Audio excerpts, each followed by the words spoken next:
নমস্কার, today story celeb আড্ডা।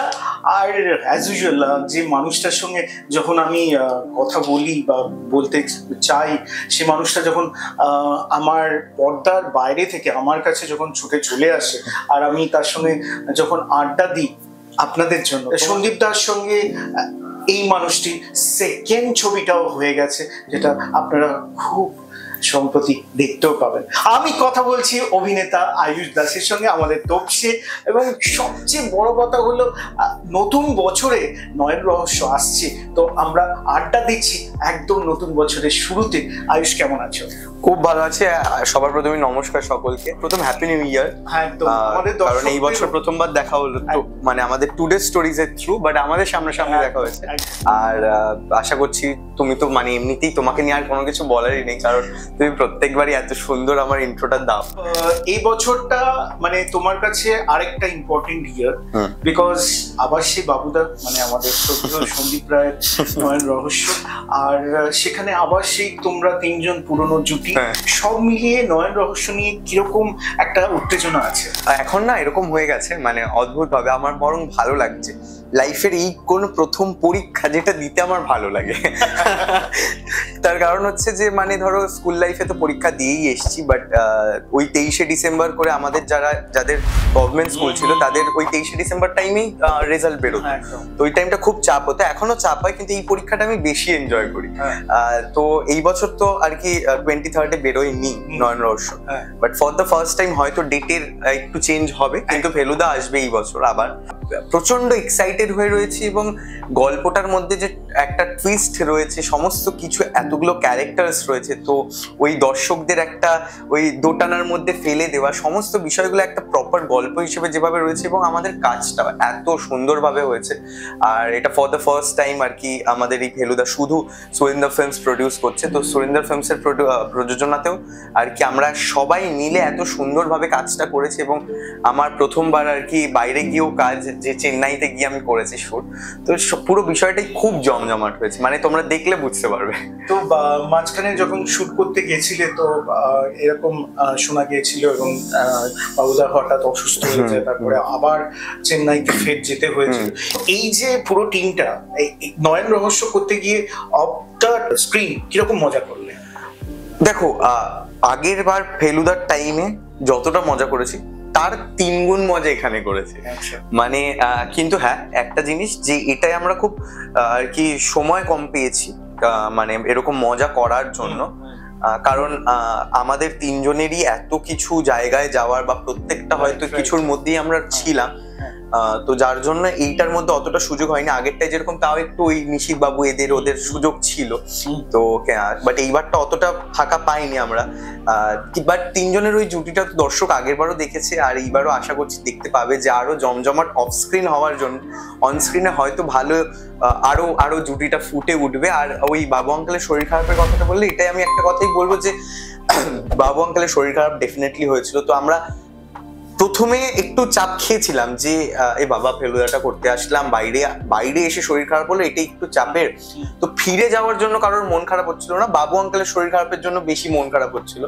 কিন্তু মানে এটাই আমার বলবার, যে এত বয়স হয়ে যাওয়ার পরও কাজের প্রতি একটা মানুষের যে এত ডেডিকেশন, পুরো ইউনিটকে নিজের ভরসায় যে বলা যে ঠিক আছে চলো এখন ফিরে যাচ্ছে, আবার এসে কাজ হবে, ওই যে উনি যদি ওই এজে ওই স্ট্যামিনাটা পান, ওই ভরসাটা দিতে পারেন, তখন না একটা পুরো ইউনিটি বলে যে হ্যাঁ যাই হয়ে যাক, প্রজেক্টটা তো হবেই এবং আমরা ফাটিয়ে দেবো। তো ওই যে ক্যাপ্টেন অফ দ্য শিপ যে কারণে বলা হয় ডিরেক্টরদের, বাবু আঙ্কেল একদম মানে যথাযথ এক্সাম্পল, মানে এই মানুষটার কোনো আর কি রিপ্লেসমেন্ট হয় না। আয়ুষ, জীবনে চলার পথে সবচেয়ে ভালো এবং সবচেয়ে উৎকর্ষ যেটা বলে, সেটা হচ্ছে একজন সুন্দর পরিচালকের হাতে নিজেকে সঁপে দাও। এবং তোমার জীবনের সবচেয়ে বড় একটা এপিসোড তুমি ফেলুদাতে পার হয়েছো, এবং এখানে নয়ন রহস্যতে আবার তুমি সেই সন্দীপ রায়ের সঙ্গে।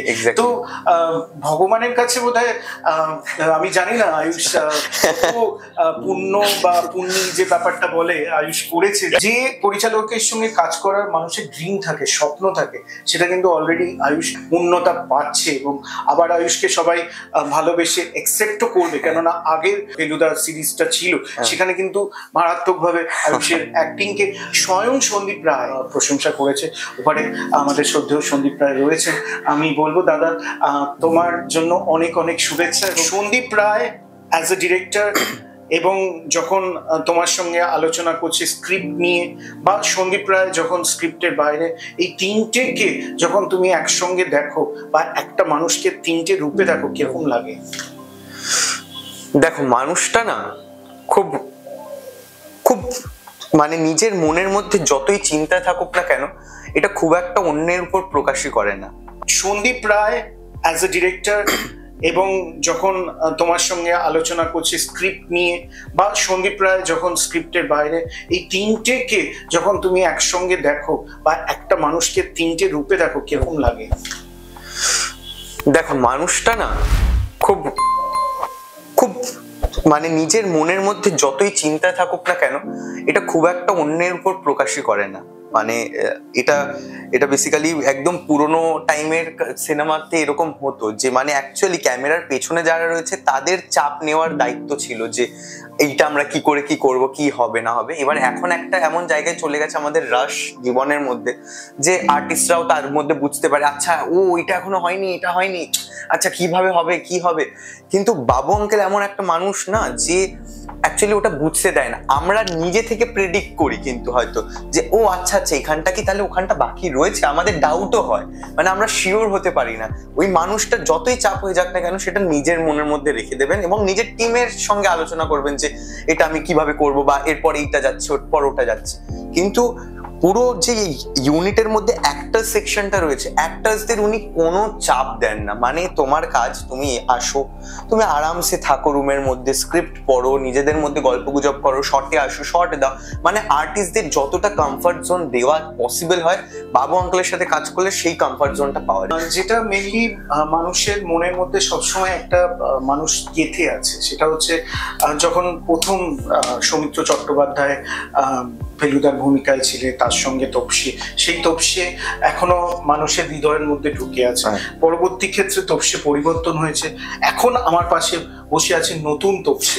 এই যে ব্যাপারটা, যখন ছোটবেলায় তুমি তপসীকে দেখতে, সেই তপসী যখন তুমি নিজে ওই মানে চরিত্রের মধ্যে ঢুকে যাও যখন, তখন কিরকম ফিল হয়? দেখো, এখন না তপসীটা করে এমন হয়ে গেছে, ডেফিনেটলি এরকম একটা তো ভাবনা ছিলই যে মানে তপসী করছি আমি, সেই প্রথমের ভাবনাটা তো ডেফিনেটলি থাকে।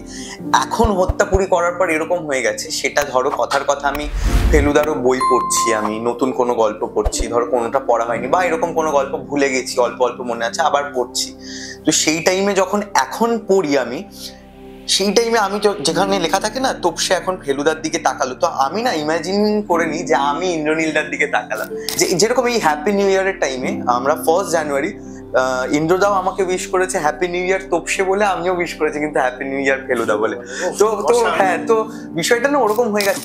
আমাদের তপসী কিন্তু আমাদের পাশের বাড়ির একজন, এত সুন্দর নিজের কে সবার সামনে মেলে ধরে, সেই মাটিটা, যে মাটিটার মধ্যে দিয়ে এখনো তপসী হাঁটছে, সে কিন্তু সেই মাটিটাকে ভালোবাসে এবং প্রত্যেকের সঙ্গে সমানভাবে সমান তালে সেই পুরোনো দিনের তপসী তার মতনই কিন্তু একদম সহজভাবে মানুষের সঙ্গে মেশে। এই মানুষটা এরকমই ভালো থাকুক, এটা তো আমি চাইবই। একদম নয়ন রহস্য আপনাদের হলে গিয়ে দেখতেই হবে এবং দেখে অবশ্যই টুডে স্টোরিতে আপনাদের ফিডব্যাক দেবেন। খুব তাড়াতাড়ি নয়ন রহস্য রিলিজ করতে যাচ্ছে। সন্দীপ রায়ের 2024-এর প্রথম ছবি। প্রত্যেক উইন্টারে সত্যজিৎ রায়ের ফ্যামিলি থেকে, মাত্র সত্যজিৎ রায় অ্যান্ড কোম্পানি থেকে একটা করে সুন্দর বাংলা ছবি প্রকাশিত হয়।